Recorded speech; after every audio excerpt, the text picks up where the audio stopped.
Assalamualaikum warahmatullahi wabarakatuh. Sahabat bibit login yang saya muliakan, apa kabar kalian hari ini? Semoga tetap istiqomah di dalam kebaikan.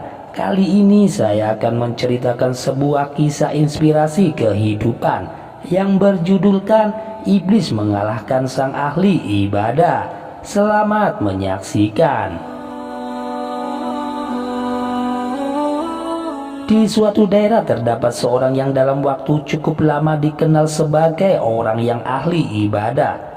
Pada suatu hari, ada sekelompok orang datang kepadanya seraya memberitahu bahwa di sekitar tempat itu ada segolongan orang yang menyembah pohon, bukannya menyembah Allah Ta'ala. Mendapatkan informasi tersebut, sang ahli ibadah menjadi marah. Kemudian dia mengambil kapaknya dan pergi menuju pohon yang dimaksud untuk menebangnya. Tetapi iblis mengetahui. Iblis akhirnya menampakkan dirinya sebagai seorang syekh untuk menghadang langkah si ahli ibadah. "Kemana kamu akan pergi?" tanya iblis. "Aku akan menebang pohon-pohon yang disembah itu," kata si ahli ibadah. "Apa kepentinganmu dengan pohon itu? Kamu telah meninggalkan ibadah dan kesibukanmu dengan dirimu sendiri, lalu kamu meluangkan waktu untuk selain itu," jawab sang iblis.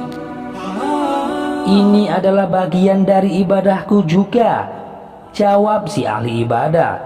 "Kalau begitu aku tidak akan membiarkanmu untuk menebangnya," kata sang iblis. Kemudian iblis menyerang sang ahli ibadah. Tanpa kesulitan sang ahli ibadah berhasil mengalahkan iblis, membantingnya ke tanah dan akhirnya dapat menduduki dada dari sang iblis. "Lepaskanlah aku agar aku dapat berbicara kepadamu," pinta iblis. Sang ahli ibadah pun berdiri, lalu iblis berkata, "Wahai si abid, sesungguhnya Allah telah melepaskan urusan ini darimu dan tidak mewajibkannya atasmu. Kamu tidak akan menanggung dosa orang lain. Allah pun mempunyai para nabi di segala penjuru bumi. Seandainya Allah menghendaki, niscaya Dia akan mengutus mereka kepada para penyembah pohon ini dan memerintahkan mereka untuk menebangnya. Aku tetap harus menebangnya," tutur ahli ibadah bersikuku.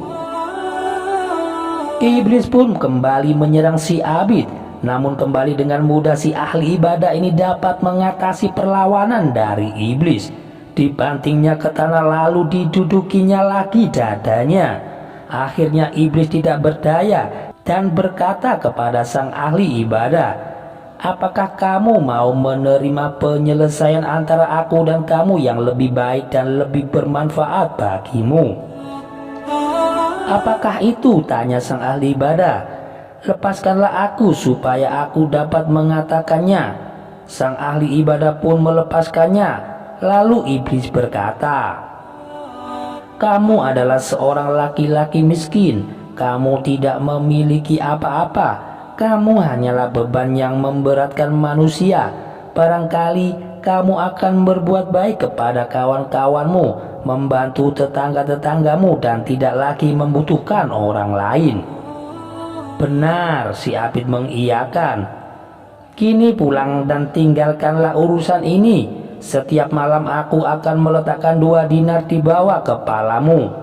Saat pagi hari kamu bisa mengambilnya lalu membelanjakannya untuk dirimu dan keluargamu, serta menyedekahkan untuk teman-temanmu.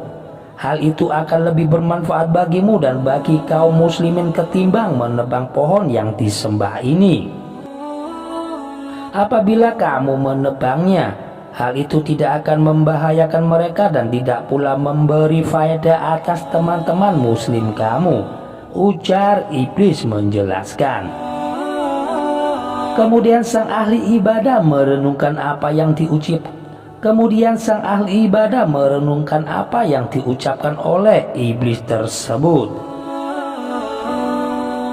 Lalu dia berkata, Syekh ini benar, aku memang bukanlah seorang nabi, sehingga aku tidak wajib menebang pohon ini.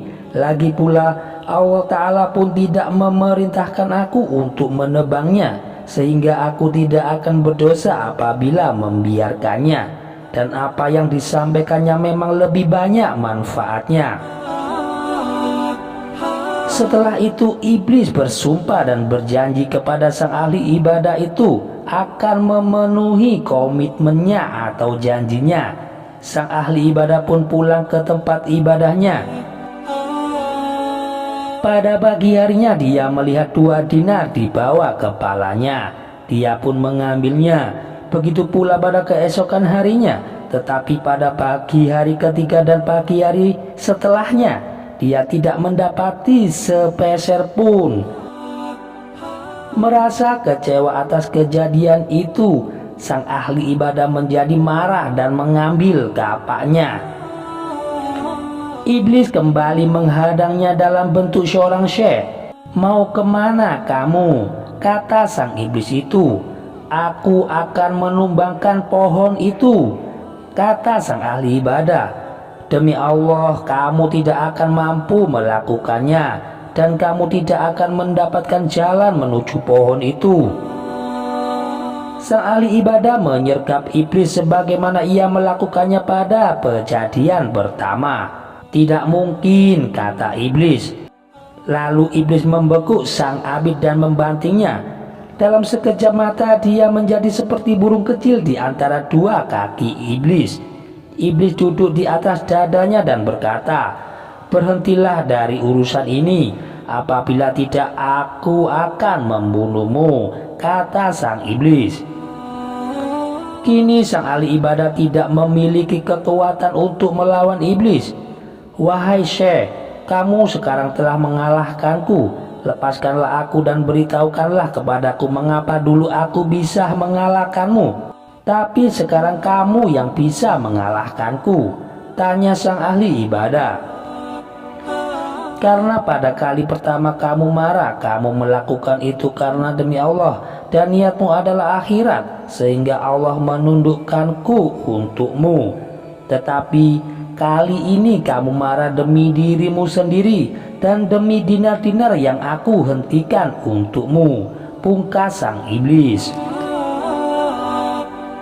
Poin dari cerita ini yaitu kita luruskan niat kita dalam beribadah semata-mata hanya untuk mengharap ridho Allah Subhanahu wa Ta'ala. Demikian kisah ini bisa saya sampaikan. Semoga kita bisa mengambil hikmah dari kisah tersebut. Jangan lupa untuk like, komen, dan subscribe untuk mendukung channel kami ke depannya. Wassalamualaikum warahmatullahi wabarakatuh.